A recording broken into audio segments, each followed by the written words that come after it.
Where? Oh, I have to find you in Clubhouse. eCom Sellers Club.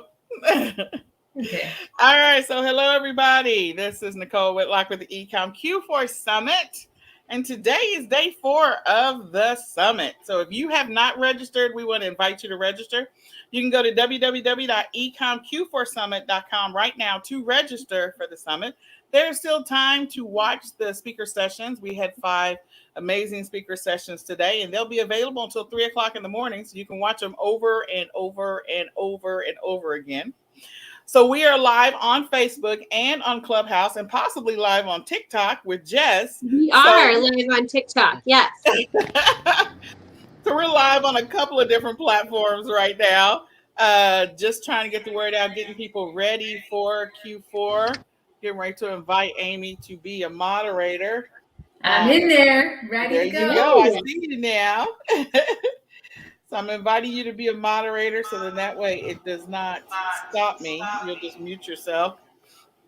And then that way it doesn't shut down on its own. It took me 3 days to figure out how to make that work. So just so you know, you can broadcast you can have Clubhouse going, but it has to have 2 moderators. Otherwise it shuts down on its own. So anyway. All right, so tonight's topic of the eCom Q4 Summit is sourcing. And we're going to be talking about whatever you want to talk about when it comes to sourcing. We're going to allow all of the speakers to share some insight, thoughts, feelings about Q4 sourcing. And then we'll get straight into your questions. So you can type your questions in the chat. We are live in the Facebook group. We're live on the fan page. And if you have questions inside of Clubhouse, you raise your hand. We'll try to figure out how to get you live over there too. So with that being said, let's go ahead and I will let the first person who wants to start talking about sourcing, just go ahead and if Jess, if you want to start, or Amy, you want to start on Q4, let's talk about that. Sure. So if you are brand new to e-commerce, Q4, we are live on many places, so we might have some new people. It's that last quarter of the year. We're gearing up. It might only be August 5th. But we as seasoned sellers have already started to gear up. So for me, my main platforms are Amazon and Etsy. So if you haven't already, ordering your shipping supplies, especially if you're going to use some of those USPS free, go ahead and start ordering those right now. Because if it's anything like last year, we had some delays with that. And then when you're sourcing, utilize the tools with the data. So, Amazon, you're using Keepa, you're using your app, you might be using Scoutify, but look at that data and widen it out to the historical data for that product, because you really want to know the life of the product's data. And then if you're sourcing for Etsy, you could be sourcing supplies, you could be sourcing handmade items. Just get started now. Absolutely. I agree with her. Definitely. And Nicole and Jess, from the same side, I'm on the private label side, and I can't echo Jess's statements more. You should have been started. A shipping container is now upwards of $18,000 for one container. So, if you are currently private label, you might want to start sourcing like some of these people here source, because it's more local and you're not going to have to pay those shipping costs. But you really, if you are a private label seller and you're sourcing from overseas, you need to have those shipments in. The containers are backlogged, they're backed up, they're expensive right now. So those shipments need to be shipped out this month. If you're not out this month, you're too late already. So it's just really, really important to get ahead of it, and also to order enough inventory. About 6 months worth is what people are looking at right now. Yeah. So it's a little late for private label to talk about prepping for Q4, because it's just, this year has just been insane. But that being said, if you have anything that you need to wrap up, it's now. Get it out this month, no later than the end of August. And unfortunately, those shipping rates just went up again August 1st. So It's really just important to pay attention to what you can control, right? So we can't control the fact that shipping containers and stuff like that are, the shipping costs are going up and containers are, we can't control that. But we can control our cost of our products. We can control how much we keep in stock. We can control how often we source. We can control our various logistics channels. We can control the sales channels that we sell on. So, Etsy, Jess was mentioning Etsy, huge for Christmas stuff. Huge. So if you have a product that can do well on other channels, or let's say you have a product that you're having, Amazon has recently updated some of the requirements, the gating requirements for toys and things like that, which are already restricted during Q4. But other channels like Walmart and some of the other channels are really great for selling that stuff. And I know that that's something that Nicole covers like crazy. So, it's, but definitely don't, this is not an era where we quit, right? We look around, we look at all of our sales channels, we look at all of our opportunities to source, and this is going to be the biggest Q4 we've ever seen in our lifetime. So get in on that. If your stuff is stuck on the private label side and you can't get more stuff in, like learn the other ways you can source, learn the other channels that you can sell on, and just keep it moving because there's so much opportunity. Yes. Yeah, definitely.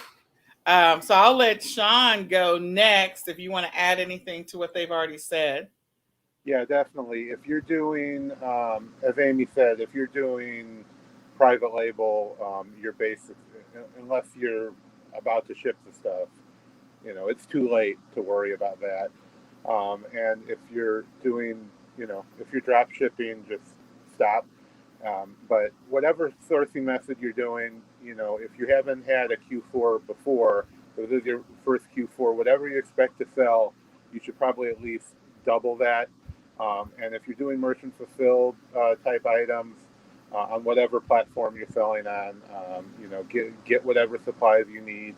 We have a vintage toy store, and opening a second one. So, we send out hundreds of boxes just to our regular customers. And, if you're using like those smaller type boxes from Walmart and stuff, it's already, at least by us, it's impossible to find them. We're going to, 7 or 8 Walmarts just looking for boxes every week. Because, if you're a smaller seller, kind of for those odd size boxes, we're lucky we have a box company that delivers to us.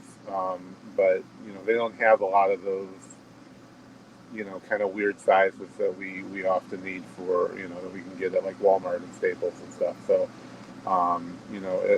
whatever kind of supplies, tape, stock them on all that now, because that's definitely going to be hard. And, beyond that, it's really important to be finding, having everything in order, and that comes with the boxing and the packing and all that. But whatever, you think you're going to need for Q4, believe me, you're not going to have time to go out and shop. I basically don't even cook during Q4. I stock up on, discounted gift cards for restaurants or whatever it is, because, when you're making, for us, making hundreds or more dollars an hour by sourcing, it's not worth wasting hours a day, cooking your own food when it's really costing you money to cook for yourself. And, just things like that, whatever you can do to streamline, your time, because your time is going to be super valuable the closer you get to, let's just say, the end of the year. So look for any way you can to kind of free all the time you can up to be finding more product, because if you're doing retail arbitrage or an online arbitrage, every minute matters in Q4. Oh my goodness. I'm glad that you shared that tip. I was glad that you said that tip. So yeah, I agree with Sean, because of the fact that you need to be whatever you need to simplify in your life, if you need to hire a housekeeper to come and do laundry and to fold clothes and to clean your house, if you need to have meal prep service, deliver meals, you're going to be running 90 to nothing during Q4 because your objective is to make money, make money, make money. I do want to encourage you, like if you are in that situation where it's too late, I did today's session was on liquidations. So there's still a lot of liquidated inventory out there. And so if you are too late to the game, but you have maybe liquidations near you, like there, then you can acquire inventory that way. If you don't have the bandwidth or the time to go to stores, you just want to make sure you review the liquidations very thoroughly to the best of your ability. And you can use that as a source of inventory. It's going to require you to have some capital up front, but that is a strategy that you could implement. So I'm gonna let Jess go because she has something on her tongue. She's ready to go. Well, I mean, when I was just going to reflect on what Sean says with the time management. So a couple of tips specifically for that Black Friday week. And as an extreme couponer way back when, I know that Black Friday or like Thanksgiving or that holiday really starts the Saturday before if you're an extreme couponer. So that's one thing is you can leverage coupons and then buy items and then sell them on platforms, whether it's on Amazon, Walmart, Facebook Marketplace, eBay, and Mercari. But also, if you are sourcing for Amazon or Walmart, one of those bigger platforms, I have a friend who always rents a U-Haul or borrows someone's minivan, or you're going to need a larger vehicle, especially if you're going to be sourcing all day on Black Friday, even possibly on Thursday night, Thanksgiving night. Because those trips back and forth. So for me, I live in the St. Louis region. I might be really far, like 45 minutes away. I don't want to have to drive all the way back because I don't have enough room in my vehicle. So think about that. I know that people have like tag team, like like a husband and wife or two friends when they're doing those back and forth, because literally for Amazon, you can go to Walgreens, Walmart, Target, Big Lots, all these places and fill your vehicle. And I drive a minivan. I have 4 kids, so I can fill it pretty fast. So just be thinking about that as well when you are going and leveraging your capital for that large sourcing, especially if you're doing retail arbitrage. Definitely. I agree. I could think about Black Friday all night, but some things that, we do a training for Black Friday every year. We always source a lot on Black Friday, but you don't have to be those people that are waiting in line around the block. Like, those are people looking for the computers and iPads and whatever this year, PS5, TVs. That's not really the stuff you're going to source, to sell on Amazon and Etsy or eBay or wherever you're sourcing for. So don't be afraid to, when I'm hitting the stores at 2 and 3 o'clock in the morning, there's still, when I'm on like my 10th Walmart, there's always plenty of stuff still to buy, so don't, you don't have to rush to get in that line. Maybe there'll be some things that are sold out, but like the big things that people are worried about aren't that stuff. And, always try, even if you have to pay a family member, always try and get a partner, because on Black Friday, you really don't have room to be pushing shopping carts around and shopping. And, especially at Walmart, they don't put, the electronics aren't all in electronics and toys aren't in toys. They spread all that stuff out into places where they're, where the stuff they're not selling is, like, you can forget about the grocery. They're putting everything else at the end of all those aisles. So, you really want to take like a partner or a helper, somebody that can stay in a central location with the cart, and then you can run around and get whatever you want and load the cart, or, they can hold multiple carts for you just in one place, and you can be shuttling it back and forth. There's just no room to get those carts around. I agree. I agree. We bring teams, and we bring teams with prepaid credit cards. So we literally will hit a strip mall, and there'll be like, 6 or 7 or 8 of us, and each person will have a list of what they need to acquire in that strip mall. They will all have credit cards. There might be teams of 2 going into a store. There may be a team of 1, depending on the size of the store. So that strategy of having teams and spouses and kids, and if your kids are old enough, then they can shop Right. on their own. Yeah, if they're not old enough, please don't send your kids in the store by themselves. You can also sometimes buy things online and then just do the store pickup. That may be an option depending on the stores. That's probably going to be another, I mean, it was a thing before. It's probably going to be another big thing this year because of the variant. So be prepared for that as well. Every time I say the variant, I just have to say this. I think of the MCU. I'm sorry. Every time I say the variant, I literally think of Marvel. Every time. Oh, I was like, I don't know what that. Okay. Yeah. So I would love to talk about Elizabeth's question here. Restock limits. One thing that that I want to tell you guys about restock limits, and I'm sure that our resellers on this panel will have a lot more than I have to say about this, but restock limits, I want to tell you they're mostly impacted by your sell-through rates. So if you have a whole bunch of listing, Elizabeth's talking about some toys that she's sold for 2 years already, and she's having trouble with restock quantities. If you have listings, and this is what's going to change for resellers, if you have listings that you have not restocked in a while, you're having that listing in your inventory and not deleting it out of your inventory while you're out of stock of that item and not replenishing it in between Q4s, that is impacting your restock limits. Right. So make sure, like even private label sellers, if you're out of stock, that is impacting how much more you can send in. So you want to do as much as you can to not be out of stock. So what I would do, Elizabeth, is make sure that if you are limited, so first of all, close out any shipping plans or anything like that that you have open that are not part, like that you're not working on anymore. Anything that is maybe you started creating or whatever, because that will impact your restock limits. Also close and delete any listings in your inventory that you are not going to replenish. That is impacting your restock limits. Also, when you go to send in inventory, you want to make sure that you're keeping it in stock. You're keeping replenished. And if you're not replenishing it, that you're deleting out those listings and relisting them later. So in the meantime, what can you do?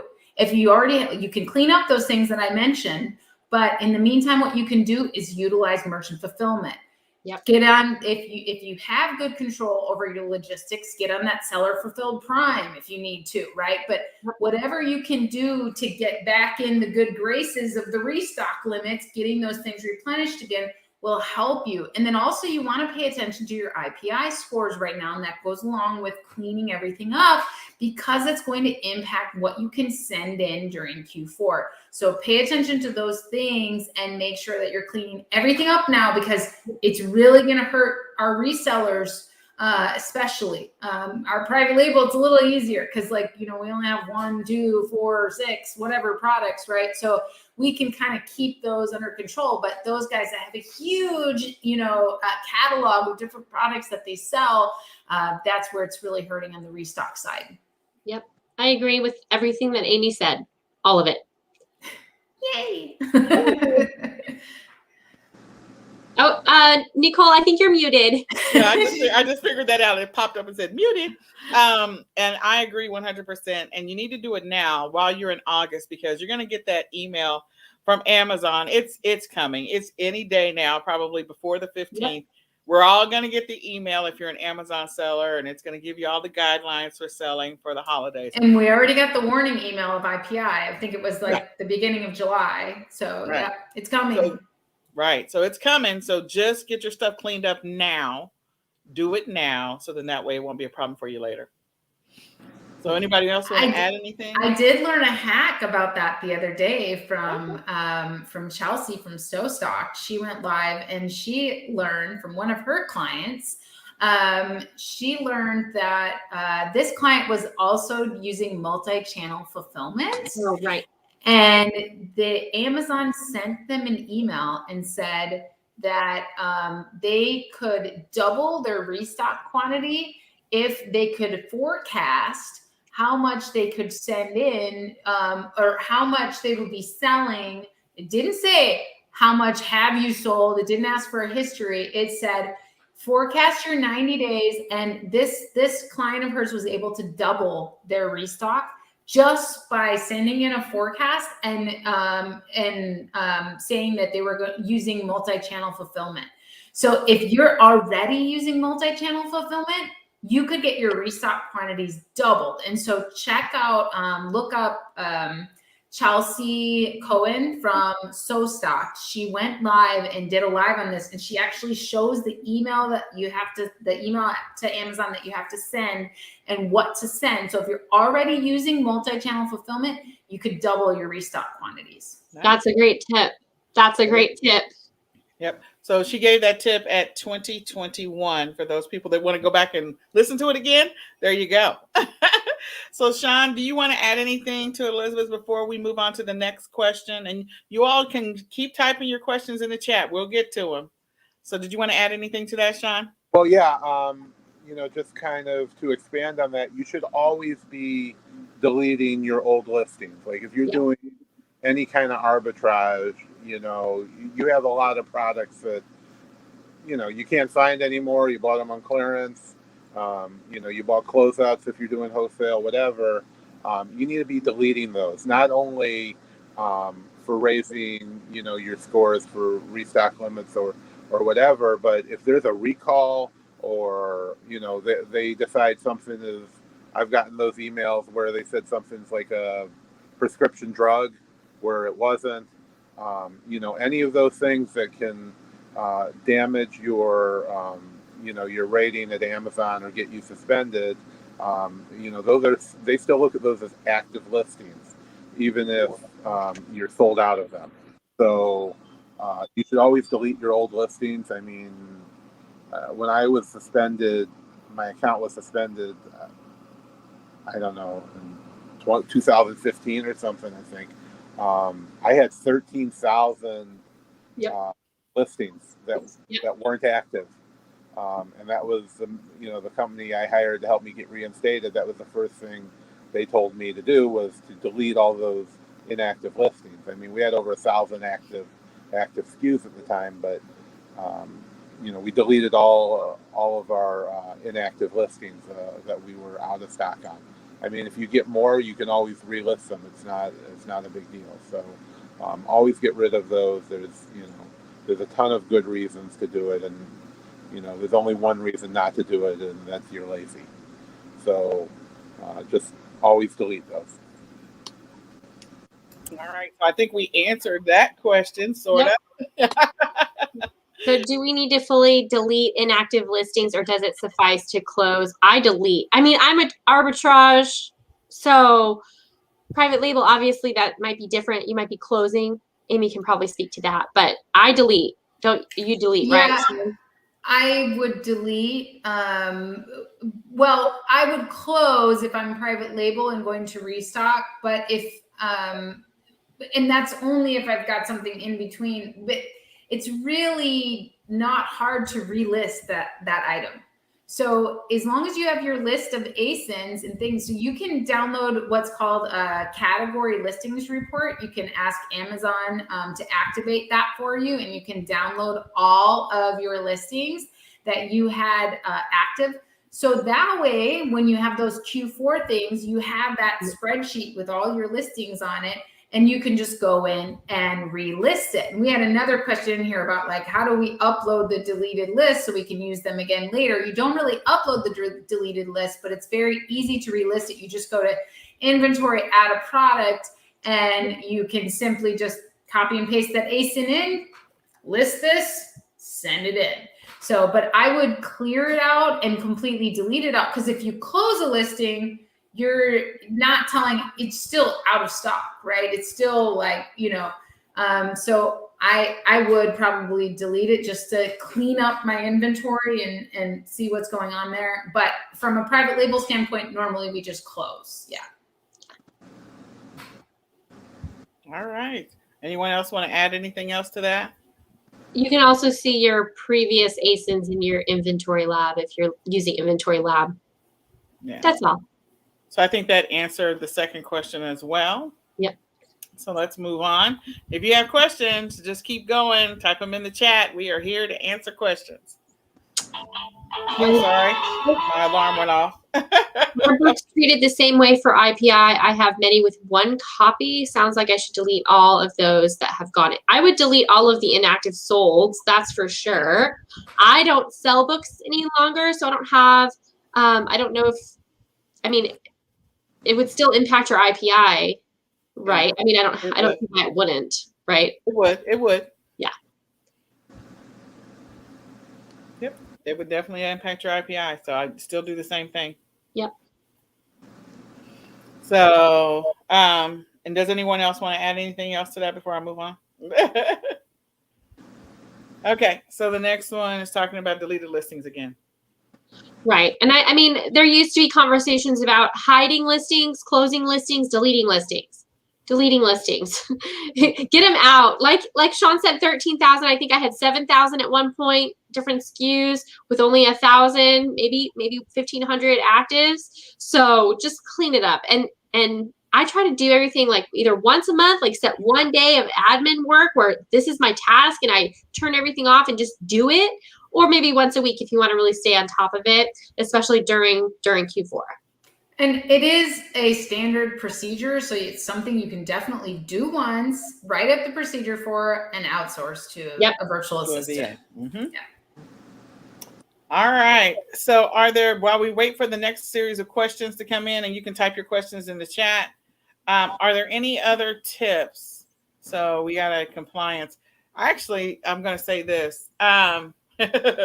There was a great session today. It's still available. It's with the attorney. If you didn't get to see it, you should go watch it, where he talks about compliance. And he talked about some of the challenges that resellers are experiencing. So I know it's over an hour long session. Jeff Schick, the attorney, talked about that. So definitely go check that out. But anyway, I'm going to let the panel go ahead and answer questions about compliance documents for arbitrage sellers. Sean, do you want to, or do you want me to go? You can go unless Sean wants to respond. So I'm primarily grocery. So I have been trying to stay a little bit, diverse, but grocery is my main category on Amazon. But they are, they have been requesting the compliance documents for toys, now baby products. And you have to know that this stems from something else, right? An external or internal factor. So they're allowed to ask for those documents. And then if you don't have it because you're an arbitrager, try going back in the chain, try to find that wholesale contact, that distributor, and try to get that. Now, I've heard both sides of the coin, that every seller needs them on every toy listing, or just one seller needs it. So maybe I didn't get to watch the session today. Maybe you know that answer, Nicole, but just working back in the supply chain and trying to get those documents. So what Jeff said was to try and get the documents. So if you get it and it doesn't matter, he said it didn't matter because at that point your account has been flagged. Right. So he said to try and get whatever documents that they're asking for. But he also explained why some of that stuff is happening. They're happening for different reasons. Some of it is some black hat stuff that's going on, where people are going into open fields and putting some crazy stuff in there. So you're getting some kind of crazy, what is this thing? And you're getting some kind of something crazy there. The other piece of that is, he explained that there's a couple of different compliance things happening. Sometimes you're approved to be able to sell something, which is fine, but you're approved to sell it by Amazon. But then somebody at the company goes through and they check you against a group that they had approved. So you got two people, two different hands, one not talking to the other. And so then you have to go through and get approved by the brand at the company, which is separate from being approved by Amazon to be able to sell that product. And then we know that there's what is it? Amazon. Is it the Federal Trade Commission? I can't remember they're in trouble with somebody. And there's a lot of updated compliance requirements now, across the board. But they got fined. They got fined by the Attorney General, and they got fined by somebody else. I can't remember everything. But anyway, if you just Google it, you'll find that Amazon got fined. And so that's the reason why this compliance stuff is coming up and it's becoming a thing. And you just want to respond as quickly as you can. That's going to be your best bet. Yes. All right. Yep. Sean, you want to add anything to that? Sure. Yeah, so I think we covered this on the panel a couple nights ago, but you know, knowing what the rules are, especially in toys, if that's your issue. I mean, we used to be primarily grocery, now we're primarily toys since we have 2 toy stores, and a lot of those compliance issues have a lot to do with toys for kids under 12. So we kind of try and stick to not toys for kids under 12. And we've had a very limited amount of issues. And I mean, the worst case scenario is that you stop selling that item. Not the best thing to do, but a lot of these brands are just not giving out that data. I mean, I have a direct account with Mattel and Hasbro, and you just can't even get those accounts anymore. They only want you to go through distributors. Right. But, they still don't want to give me that stuff. Even being like a longer term, seller who has brick and mortar stores and, kind of the perfect customer for them, they still are not giving out that data. Other categories may be more open to it, but they just don't want to go through the hassle, is what the reality is. No matter what kind of relationship you have with those companies. We buy a ton of stuff. Multiple brick and mortar stores. We sell on eBay and Etsy, and a lot on Amazon. And I'm sure most of the brick and mortar stores are not selling, the volume that we do. And they still don't care. They just, Right. The reality of the situation is you're not going to get most of that data. Those compliance documents, and that's I mean, it's not a good solution, but the reality is there's nobody's giving that stuff out. I'm sure all Mattel products and all Hasbro products have those compliance documents, and a lot of that you need to get that stuff even in the country, but they just don't want to go through the trouble of finding them and giving it to every one of their distributors or stores that they deal with. I mean, there is a solution. Pivot to Walmart. Right? So, and that's what we've been helping our community with, that, because right now, Walmart, there's like less than 200,000 sellers. There's a lot of room compared to millions of Amazon sellers. So that's a great place to go if you want to sell your toys. You can do retail arbitrage and online arbitrage and wholesale right to Walmart. Right to Walmart. And right now, they're not giving you a bunch of grief about a bunch of stuff. There is a handful of things that they will restrict you on. But for the most part, you can sell almost anything and everything over there, almost. And almost. And it's a great platform to sell those things. So when customers can't find whatever it is, because so many sellers have been kicked off of a listing, and that customer really wants that thing, they're going to do a Google search. And Walmart has already done an amazing job of making sure that listing shows up in the Google search. So people will start to become more and more comfortable buying from Walmart because of that, as Amazon continues to kick sellers off of listings intentionally or unintentionally, or whatever the case may be. So Walmart is a great opportunity.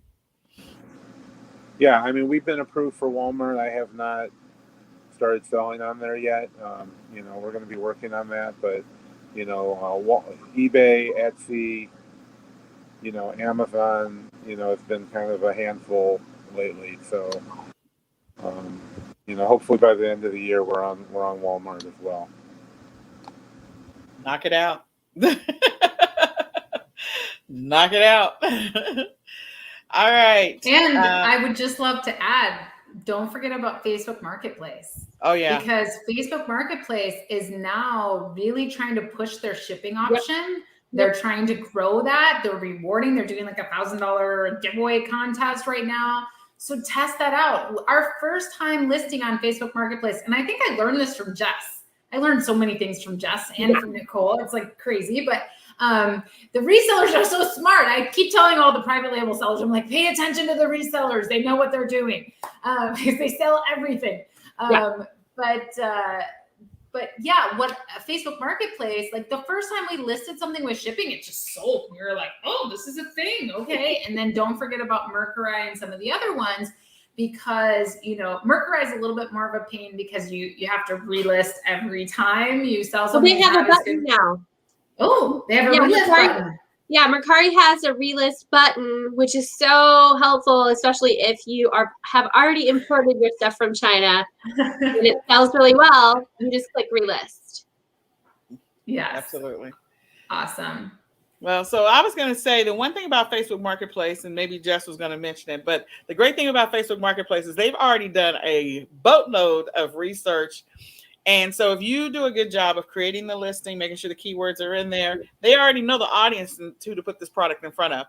So Yep. Jess and I could be sitting at my house, laptops right next to each other, and we literally could type in, I don't know, bicycle seat. Yep. And what shows up for Jess when she types in bicycle seat and what shows up for me, we're in the same, we're even on the same IP address. Okay. Yep.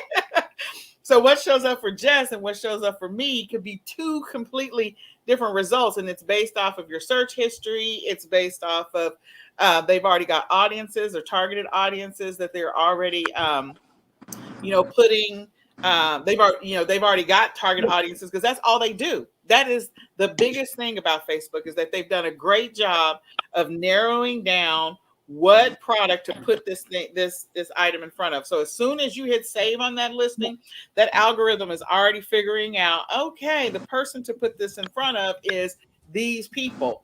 And then there's a higher chance that that item is going to sell very, very quickly because they already have Facebook groups. They already have targeting nailed down. They have audiences figured out. They have retargeting already figured out. All of that is done. You just have to do a good job with your title. Name your images, name your images, name your images. And you have to do a good job. And you have to do a good job adding, the long tail keywords. And Facebook will do the rest. They'll put it right in front of the right person. So say it again. Name your images. So if it is adult female bike seat, which by the way can be much different than a male, if you didn't know, I didn't know. And if you put that as your picture, image, name, those are keywords. So, and that's everywhere. That's not just Facebook Marketplace. Correct. Make sure that you're naming your YouTube thumbnails, all of it. Everything is keyword phrases. Use them. Yep. Name your images. I think that's really where people are missing out on, is name your images.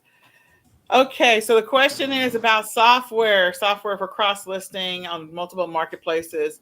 She's saying that eCom Dash is challenging. There's a lot of different software out there. I know in our summit we had List Perfectly, and they have a tool. Now they are not on Amazon yet, and they are not on Walmart yet, but they're working on it. So my guess is that within the next 6 months they'll probably be on those two platforms. And there's a lot of cool functionality that exists within List Perfectly. So I'm just putting that out there. But there's other tools out there outside of eCom Dash that you can use to cross list onto other platforms or do multi-channel, trying to get it on other platforms. So I also use List Perfectly. And I understand why they haven't integrated with Amazon and Walmart, because on Mercari, it's like 6 fields. It's very simple, right? As compared to Amazon, that's like 20, and you're doing a brand new listing. So, but List Perfectly is great. And I actually was talking about this the other day. I will have a virtual assistant log in and help me with putting in my pictures, put it in my description. I'll create a couple of Word documents with my description. Like, let's say I'm going to go with those bicycle seats, but I have 5 different kinds. And I want them to be in separate listings or something. I can hire a virtual assistant. The girl I found was from Fiverr, the woman I found, for $1 a listing. And obviously that'll be different depending on your virtual assistant and depending on how much, because I'm still doing the research on the keywords. But I like it. I mean, I do that because they can't take your payment, right? Like if I let them log into Etsy, then they could just change the payment. So I like List Perfectly personally, and I usually do 5 platforms. So it's Etsy, Facebook Marketplace, Shopify, eBay, and Poshmark, and Kitizen if it's appropriate. Yeah.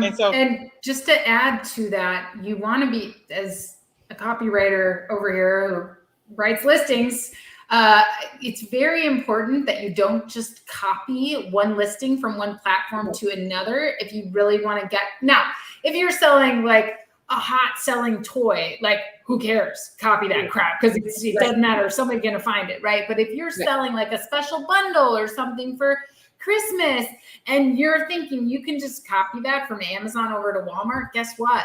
Walmart penalizes listings that are copied from Amazon. So you're not going to get good search results on Walmart if you are just copying from Amazon to Walmart. It doesn't do well in Walmart's search. So definitely whatever platforms you want to do well on, and you have maybe some of those products that you've got for the resellers that you have replenished, that you're able to replenish and keep selling those, you want to make sure you pay a little bit more attention to those listings.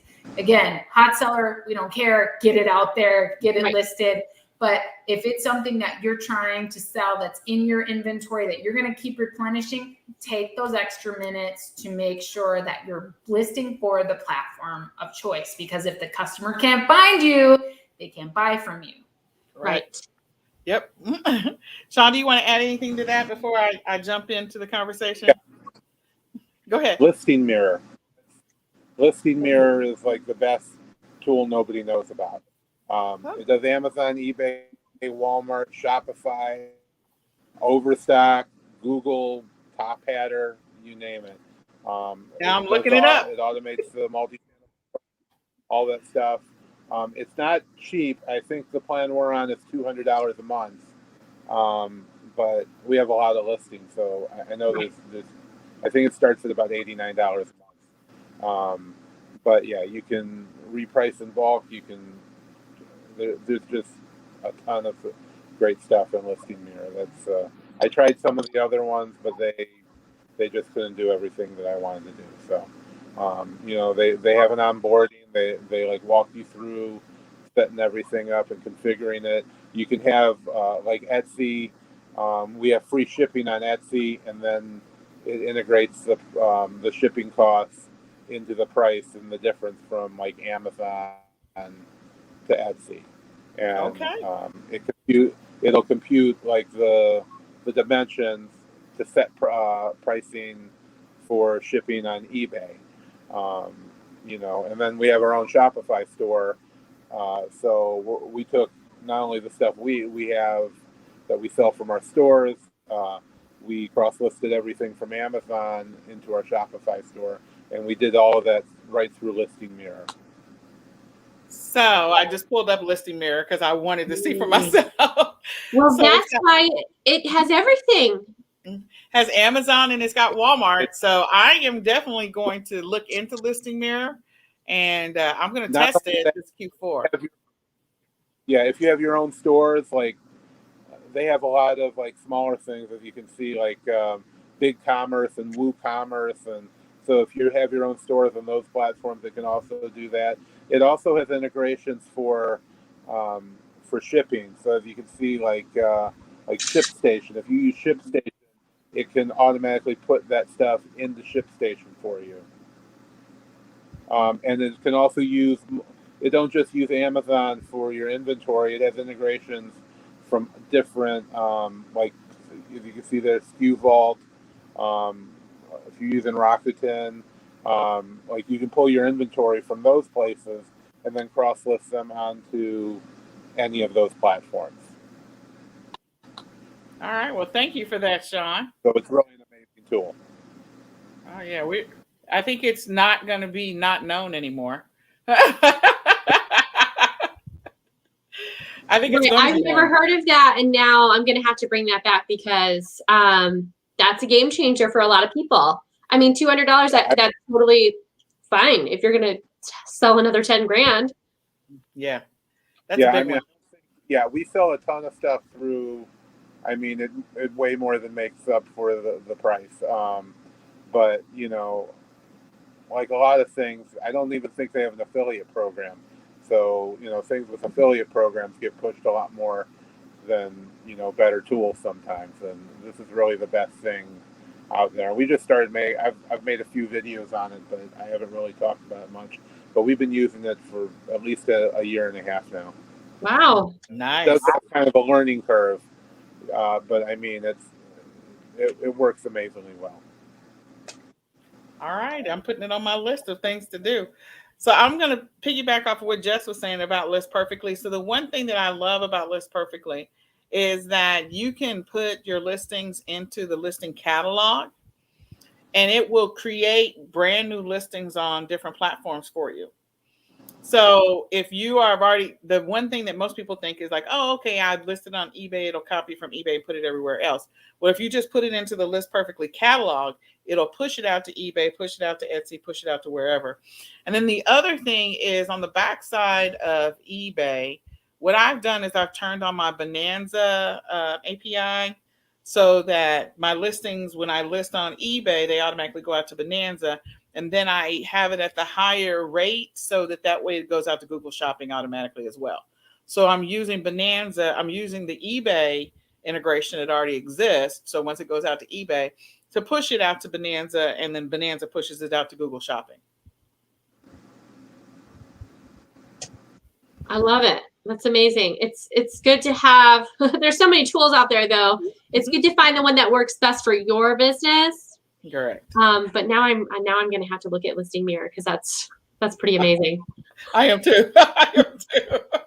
I'm all over that. The one thing is my VA is in India, so I don't know what that does or what that means and if the IP matters, but we're on NordVPN. I have my VAs log in there and do stuff all the time.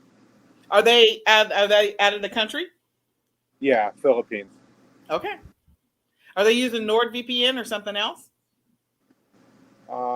I'm not sure what VPN we're using now. We've changed them a few times because okay, all right, things happen, but no, it's not NordVPN. Okay, all right. Good piece of information. But it doesn't matter. If you're using a VPN, it's just you tell it what country you want to be coming from. So they just switch it to the U.S. and it'll look like you're logging in. Correct. Well, I already paid for the year subscription. That's just why I was asking. for my VA. So. I remember Nord. Yeah, they're like super cheap. We bought a 3-year subscription a couple years ago. They're quite slow, so you'll probably migrate away from that as you. I mean, we have a lot of VPNs. I have our VAs. I have 20 VAs in the Philippines. So NordVPN it's too slow for us, right? And you're paying them by the hour, so they don't care if it takes 10 minutes for a page to load. Right. But you do. So that's right. They probably love NordVPN, but it was slow. Okay. Good to know. All right. So if you have questions, and for those of you that are listening in from Clubhouse, we are right now in the eCom Q4 Summit. It is still live. There's still time to register. You can go to www.ecomq4summit.com to register. In addition to that, we have 3 amazing panelists. We have Amy Weiss from Amazing at Home. We have Jess Hill from E-Commerce Empowerment, and we have Sean Mayo from Sourcing Secrets. And so if you have a question, you can type it in the chat, and we are more than happy to answer your questions while we are on this live Q&A panel. The topic that we had was listed as sourcing, but if you have other topics that you want to ask, anything from the summit or anything else, ask it now, because you have a great panel to be able to answer those questions and address whatever it is that may or may not be happening with your business. Well, I had a little thing I wanted to just share as a business owner. So I got an IRS letter a couple weeks ago about 2018 payroll, and it was with ADP, and I had sent several emails and several phone calls. And I want to tell you that LinkedIn works. I was like, what am I going to do? I need to get this resolved. And I went to LinkedIn. I shared this with the community today. And within 3 minutes, I did message about 30 people. Like I had a standard thing. And within 3 minutes, I got, hey, give me a phone. Here's my phone call. And I already have someone working on it. So that is just to say, if you need to get a hold of a company for your business, whether it's a wholesaler, whether you have someone that's submitting an inauthentic complaint or a trademark complaint and you can't get them to retract, go to LinkedIn and try it, because I know this was about payroll, but it's happened before with Ann Williams Group. I'm a RA retail arbitrager, and I had bought a bunch of stuff, Crafttastic, and they had submitted like 8 claims in one day, and LinkedIn was where I went to get that resolved. There you go. Yeah. That's a great piece of information. All right, so we have another question. And I'll just open it up to whoever wants to answer it. But regarding Facebook Marketplace, would you suggest is a good game plan to prepare for and profit for Q4? Yeah, I think it's a great platform to start on. So modest but limited budget. I understand. Product listings. This summit is the first I've heard of naming your images. Yeah, you should be doing that all the time. And yeah, go ahead. So naming your images, like I've been a full-time reseller for 5 years, and I literally just learned about this in the past year. So like, you're not alone. I'm glad you're learning it now and not later. And with regards to Facebook Marketplace, I have 10 years of experience. So for me, I know what sells. I know, what sells locally. And then last year, I ran out of inventory. I literally was just cross-posting my Etsy inventory onto Facebook Marketplace and onto Mercari. And by December 11th, I was out. So that was a good problem, bad problem to have, right? Because I still got sales 10 days later. But if you have a limited budget, just start with stuff around your house and then manifest money for your business. And then I would say go wide, not deep. Like, don't go buy 10 of the same toy if you don't know that there's going to be 100 other sellers on any one platform. So I like to say go wide, not deep until you have that experience, which means buy more different items with less quantity. No inventory levels. Yeah. Amy or Sean, you want to add anything to that? I mean, that's exactly what I've been telling people for 10 years. So, I don't know. Yeah, go wide, not deep. Have 1,000 different products, not 1,000 of one product. And look what else is selling. The same things that sell in other places are going to be selling there. So, if you don't know what to sell, look stuff up on eBay. If you're looking at big products, see what they're selling for. On eBay, you're going to be able to sell them, a lot cheaper since it's locally, no shipping. But look at the sold amounts for whatever that item is. It don't matter how big it is. Somebody probably shipped one somewhere or had a local pickup. So it's a good way to get a judge of the kind of product that. I have no idea why all my alarms keep going off. My phone. They really wanted you to be awake during this summit. That's what it is. I'm like, what is happening? It's loud too. Go ahead. And I would agree. I was on I don't remember something yesterday. All of us are on so many things during this Q4 prep period. But somebody was asking, like, what's the current launch strategy that's working nowadays, and it really is the same stuff that was working before is working now, right? But the bottom line is, just like Jess and Sean said, like, know your numbers. It's the basics. Like, if there's anything that you need to pay extra attention to this year, it's just the numbers. Because shipping, for example, like Sean was saying, like, yeah, there might be like large products, and but somebody has shipped this before, right? But it's more expensive right now because there's such a huge shortage of even people employed for the shipping companies have like quit, and there's all kinds of issues. So just if you're thinking about something, run the numbers all the way through it, and then make your decision in that way, and then just sell the hell out of it, right? I mean, that's the idea. So, but definitely just pay extra attention to those numbers because it's crazy. It's crazy all around this year. And as Sean was mentioning about boxes and stuff, it's like, geez, we got to be resourceful. I know Jess is super resourceful with boxes. All of you guys are super resourceful, but just get out there and make it happen. Where there's a will, there's a way, but run your numbers. Know your profitability. Yep. Yeah, I agree. And I will just add one thing. So everyone that's listening, just make sure that you've allotted maybe more, increase your processing time for your shipments, because there's going to be shipping delays. I don't care who you're shipping through. I don't care who you're shipping through. I don't care who's shipping it for you. I don't care if you're using a prep center, if you're doing FBA. There's going to be shipping delays this year, period. And if you're using USPS, just be prepared for it. It's going to happen. Yep. So whatever customer service process, we talked about this the other day, whatever customer service process, if you have a VA that maybe can do the follow-ups to say, hey, we see that your item has been shipped, or we see that your item has been delivered, or whatever, please allow 24 to 48 hours, and just to confirm that the item has been received, because sometimes it's out for delivery and it has not dropped off at the door yet and stuff like that. So just be prepared that there's going to be shipping delays. I don't care who you use, but yes, USPS is going to be very interesting. So be prepared for that.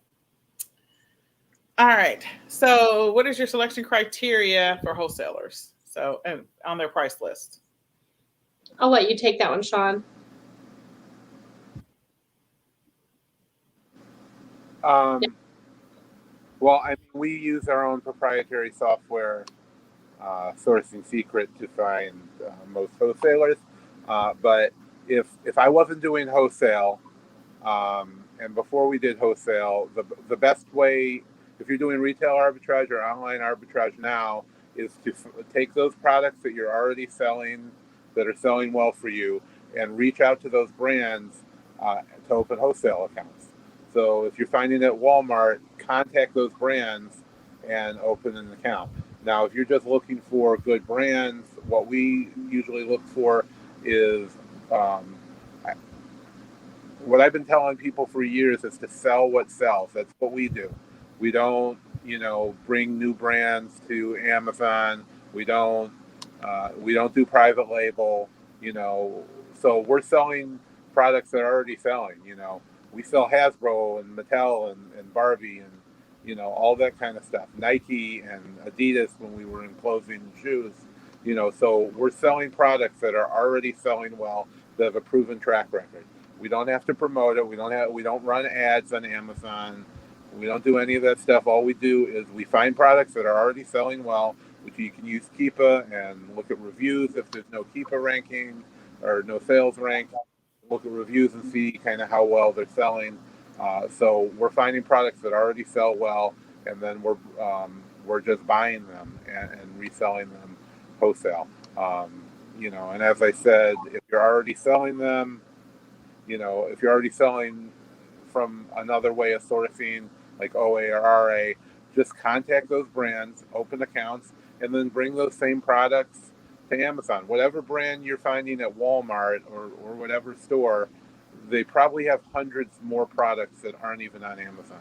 So if a brand has 10 products, they usually will have hundreds available. They're just, nobody's brought them to Amazon yet. So that's what we use our software for. We'll look for brands, for example, that have, maybe 10 or 20 products in the top 100,000 rank in their categories. And then we'll reach out to those companies, open accounts, and then bring, a lot more of their products. Because, for example, if you find something sourcing from Nike, people are looking for Nike on Amazon. They go to Amazon, they just type in Nike or Adidas or any main brand, G.I. Joe or, Masters of the Universe. And if it's not on there, you can bring those products and you don't have to do anything to get that product from that brand moving, because people are already going to Amazon and searching for those brands.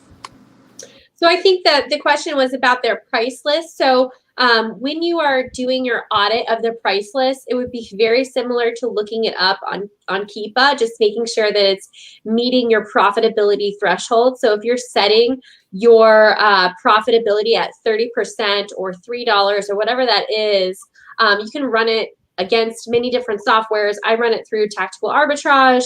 You do have to have the wholesale version of that. If you have the price list, you need to have either the UPC code to run it through tactical arbitrage because that's your unique identifier. But you're gonna want to audit those prices and see what the profitability is. And you might get a wholesale account that seems really great, but then you get their price list and you're like, well, that wasn't so great. But then if it is really great products, how can you bundle and multi-pack it, right? So think about that. But for me, I'm going to go through that price list with my thresholds. If nothing, then I might set it to the side, go to the next price list and see who is going to be the best fit for my business. Right. So that's why you want to have multiple wholesale accounts sometimes. And then you may find something with a wholesaler that there's only one product that works for you. And maybe you can use that product in a bundle. So then that way you have a unique bundle and nobody else can find it. So right. Yeah, you got to run the numbers. There's I didn't see that part of the message, but there's a ton. That's okay. Scan Power. If you're already using Scan Power, you can scan, I think, up to 10,000 items for free. Tactical arbitrage, I love. You can also, even if they don't have a UPC, they can do title matching. Title match, yeah.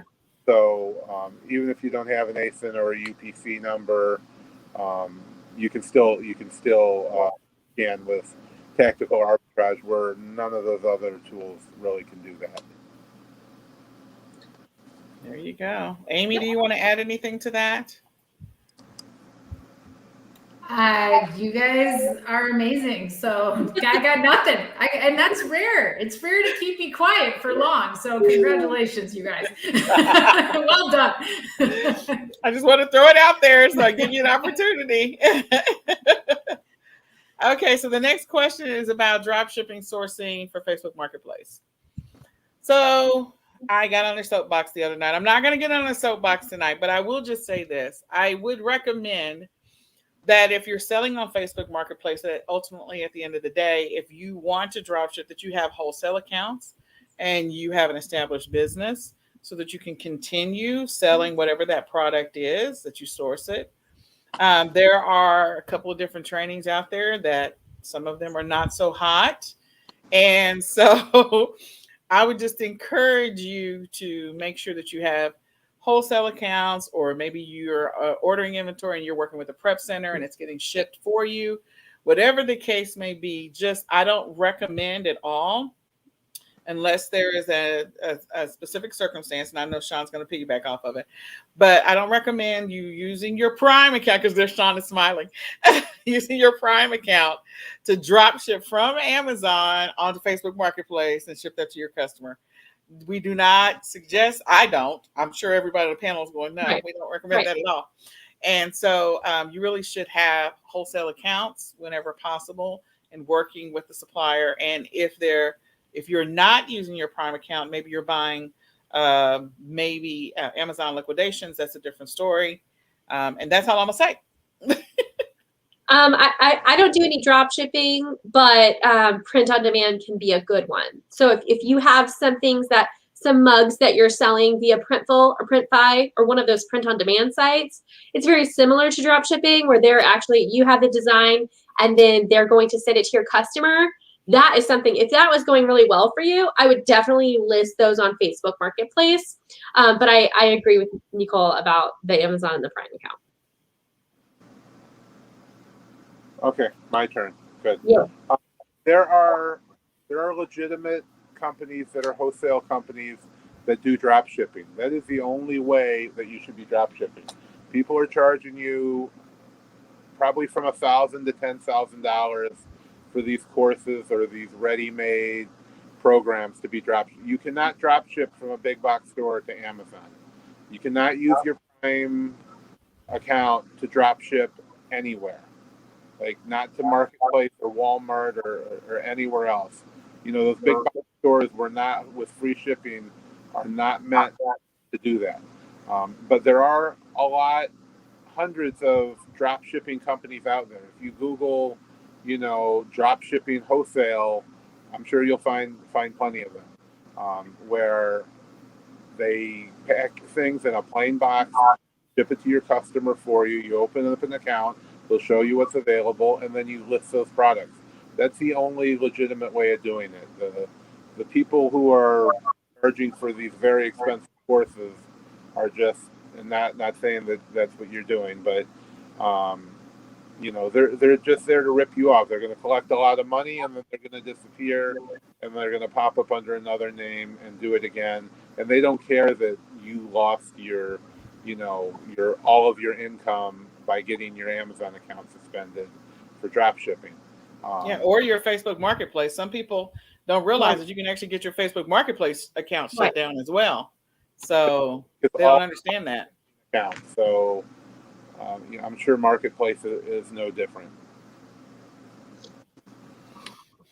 All right. So the next one is back on Facebook Marketplace. Do you have trouble with your listings with no views? And do you have to create listings in a spaced out manner and like every 20 minutes? Or Okay. Go ahead. So I have a friend, she's one of my coaches. She does stickers. Interesting. But what she said was between 3 and 4 p.m. Central or 7 and 8 p.m. Central. So wherever you are in the world, are the best times she has found. And what she does, let's say she has 20 stickers. She will list one. If it doesn't get any hits, she'll delist it and then relist it a few hours later.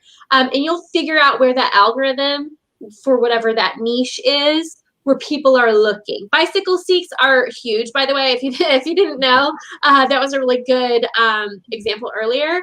Anything bicycle related sells really fast on Facebook Marketplace. So it will be dependent on your niche, your keywords. Obviously, if you're not having a keyword rich title, images, and description and tags, then you're going to have less viewers. You need to really key in those keyword phrases that your customer, like let's say I was looking for a bicycle seat, I'm going to look for women's bicycle seat, bicycle seat for women, that kind of stuff, right? I'm not going to look for an infant or toddler. I need those keywords so me, the customer, can see your listing. So those are the things I would say between 3 and 4 p.m. Central Time, 7 and 8 p.m. Central Time, maybe even a little bit later, and then make sure you have your keyword phrases. There you go. All right. So the next question is on Facebook Marketplace, do you have to have a business page to sell multiples of an item? The answer is no, you don't. Now, if you plan on opening Facebook shops, you want to do Instagram shops, that's a whole different story. And if you plan on running ads and all that other stuff, but just to sell your items and they have multiples, he does it. Anybody else want to add anything? Nope, you're right. All right. So it is 10 after. If there is another question, we'll take it. It'll be our final question. We want to invite you guys to ask whatever questions. If you're doing private label, if you're doing white label, Amy is here. If you have questions about grocery, or Jess and Sean are here. If you have any other questions that are not maybe retail arbitrage related, you can ask those questions. We are happy to answer them. We hope that this summit has been a blessing to you and your business. That's ultimately the goal. We hope that you're getting value, and we hope that you share this information with somebody else who's on this e-commerce journey so that they know what to do for Q4 and to get ready for all of the money that will be coming their way if they do the things that they need to do. Q4 is the best. I just got done with vacation and I said, it's go time. It is go time. It is go time. Definitely go time. So if there are no more questions, we're going to wrap. This will be the first Q&A that was this fast because all the others were like an hour and a half. So, oh, wait, I spoke too soon. Somebody has a question. All right.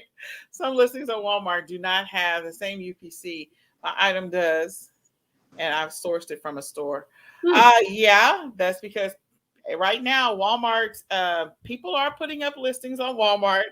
They are potentially buying those UPCs probably on eBay, more than likely, just putting the listing up.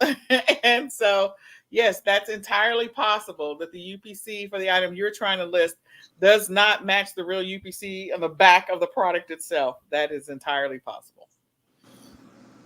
So at some point, Walmart is going to become an enforcer, and that will stop happening. But we're not there yet. So some still call it the Wild Wild West. Would you try to list? Yeah, I would just go ahead and do a new one. Yeah. Just list yours, list a new one. Okay. Well, I thank you all. You're all amazing. I appreciate you. So we have Amy Weiss on this side over here from Amazing at Home. We have Jess Hill. I'm trying to do the right side from E-commerce Empowerment. We have Sean Mayo from Sourcing Secrets. Thank you all for being speakers on the summit. Thank you all for being on this panel. And I want to encourage everybody, if you haven't joined the Facebook group, I'm going to tell you, hint, hint, hint, you should join the Facebook group like now, because tomorrow we're going to do a surprise encore of several of the sessions. So if you missed day 1, 2, or 3, I'm saying it now, you can go back and watch those if you're in the Facebook group. If you're not in the Facebook, if you haven't registered, you're not in the Facebook group, you can't watch it. So I want to encourage you. We're going to do an encore tomorrow from 10 a.m. to 8 p.m. And the sessions will be available if you want to ask questions, if you want to see the sessions. And then you can type questions underneath that speaker's video, and the speakers can answer your questions. So go join the Facebook group so that you will be able to see any speaker session that you missed earlier. Tell a friend, have them go register, and come hang out with us tomorrow from 8 to 10 so you can check out those sessions. So this has been another episode of the eCom Q4 Summit, and we are going to say goodbye for now. Thank you, guys. Bye, everyone. Thank you.